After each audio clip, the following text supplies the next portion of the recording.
Howdy. Glad y'all could make it to another session of Activating Our Superpowers. This is the 13th episode where we are taking one of the uncomfortable emotions of fear, breaking it down, and applying our superpowers to it.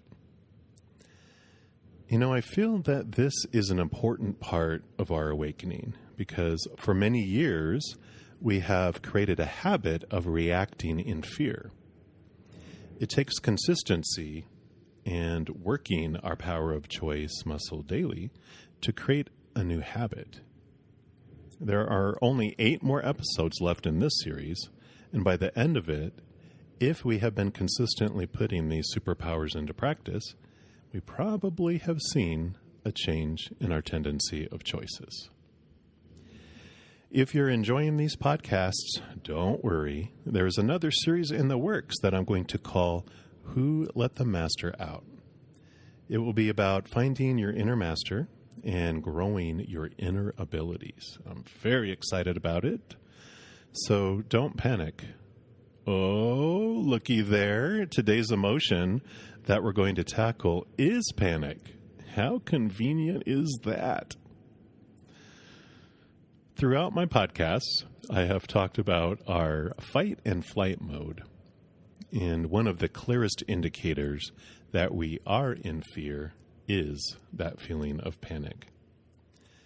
In that mode, we experience pain in our chest as our lungs contract to allow more oxygen. Our breathing becomes faster and more shallow with hyperventilation. So our face begins to blush or look flushed. Adrenaline and stress hormones are released, which cause our blood pressure to rise as our heart pumps faster, sending adrenaline and oxygen throughout our body. We may become dizzy or lightheaded with that surge of oxygen. And as the blood leaves our brain, we find it hard to concentrate or focus. The flood of adrenaline can cause trembling and shakiness, and we can have that butterflies in the stomach feeling. Our pupils dilate, and our stomach and gastrointestinal tract constrict to divert blood to the muscles, so we might feel a churning in our stomach because of that. Our mouth goes dry as our digestion shuts down because there's really no need to spend that extra energy creating spit. We might have difficulty swallowing because of that. Our skin chills, and we can experience sweating and cold hands as our body prepares for exertion. Cortisol is released to depress the immune system, which causes our liver to release glucose to provide quick fuel for our muscles, so our blood sugar levels rise and constrict our blood vessels. And our metabolism is switched to high, which that's probably one of the few nice things about it is increased metabolism.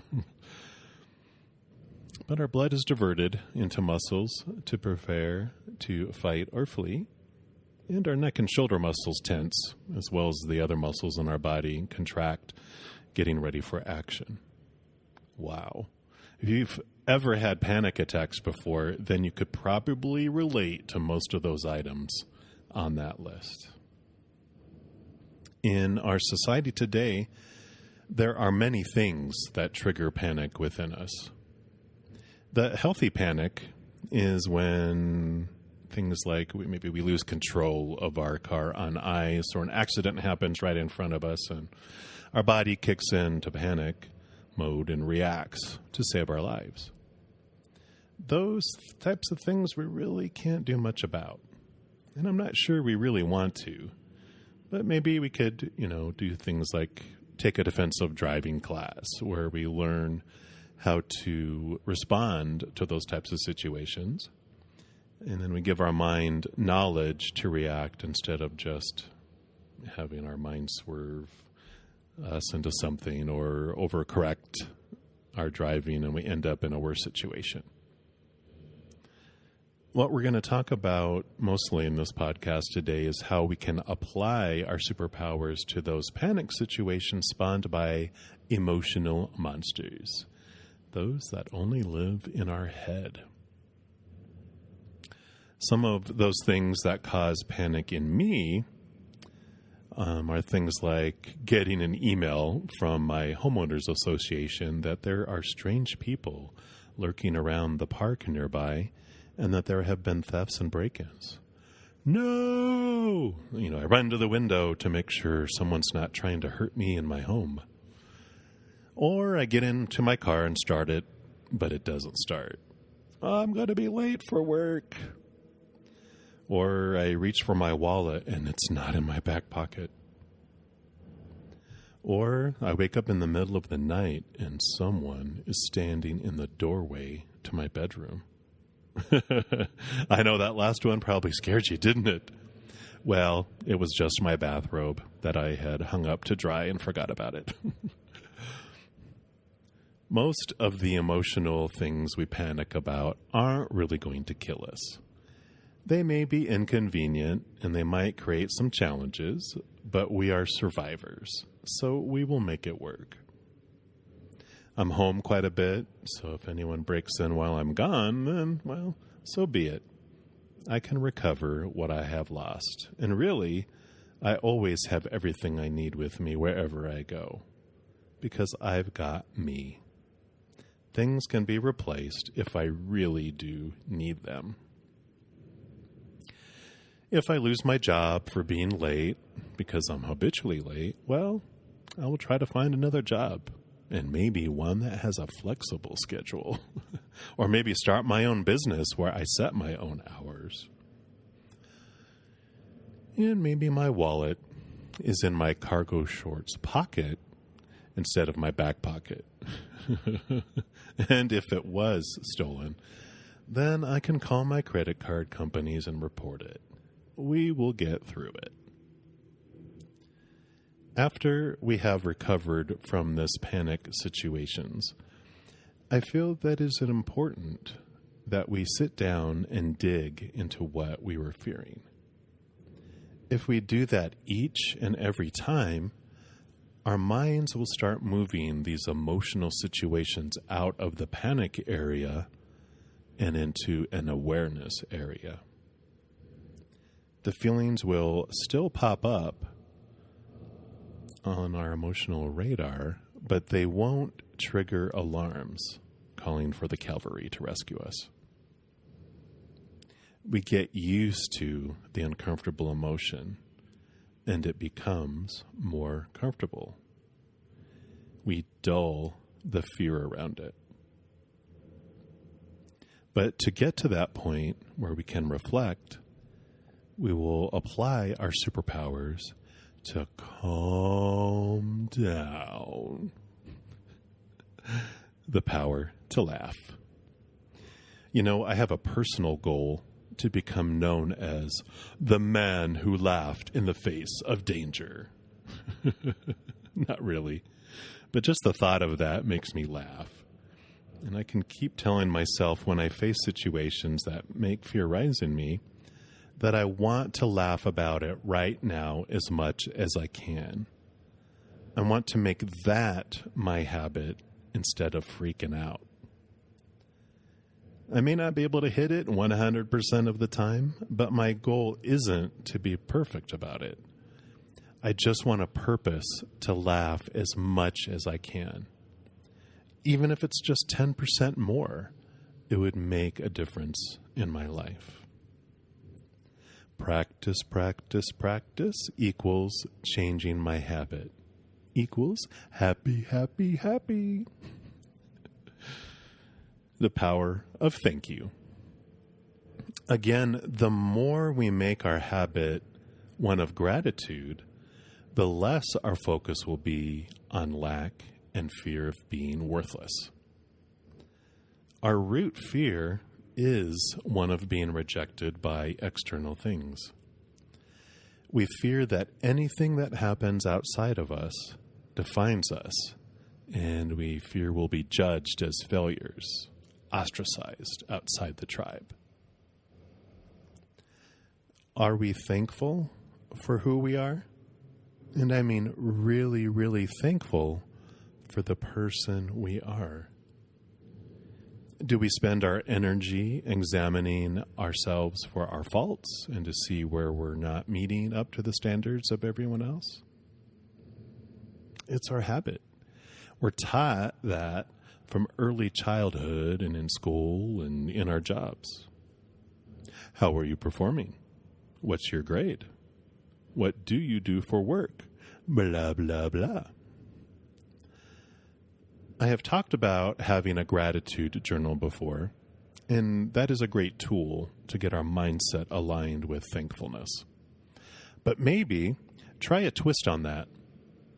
For 30 days, write down one thing each day that you are thankful for about you. What characteristic about yourself do you think is awesome? What action did you do that you were proud of? Do you remember a time when you felt that you loved yourself?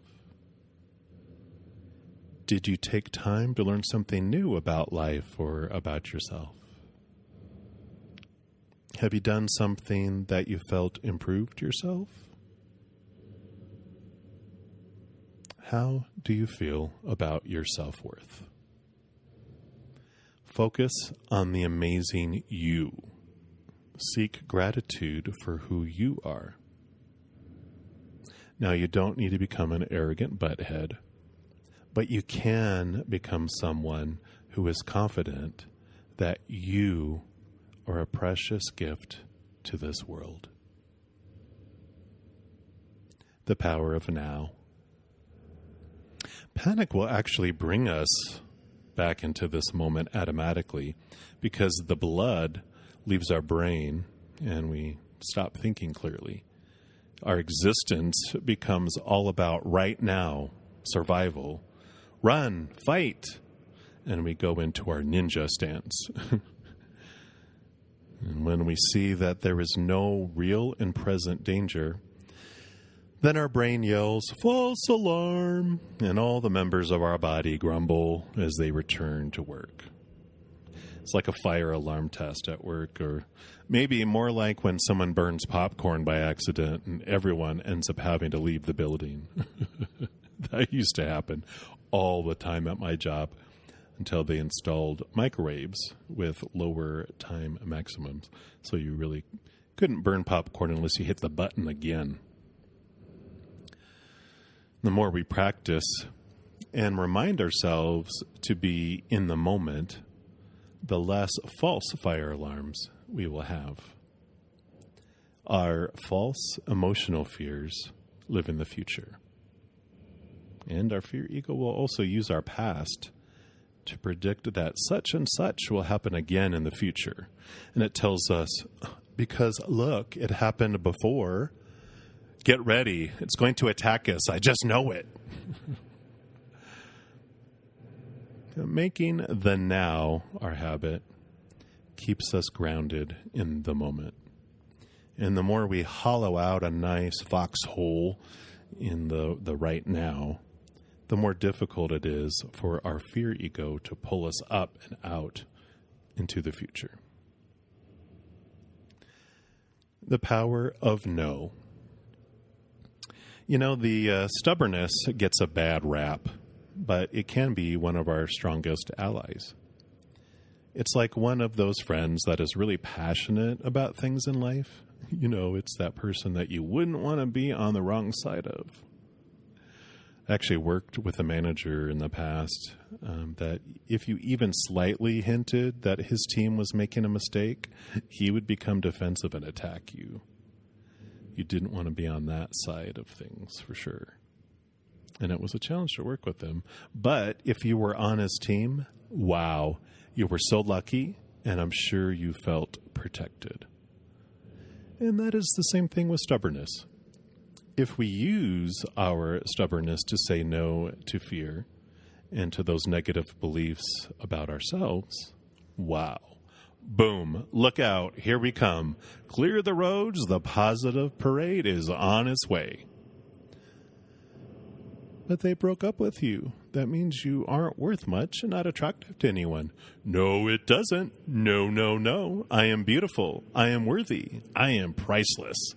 they are just on some sort of drug that is dulling their decision-making skills. But you're failing in your job. They're going to fire you. No, I'm not. No, no, no. I'm just there temporarily making some money as I plan to take over the world and achieve my dreams. If they let me go, then that means it was agreed time for them to usher me to the next stage of my journey. Woohoo! You're broke. You have no money. You're a loser. Ha ha ha! No, I'm not. No, no, no. Every second, I'm a winner.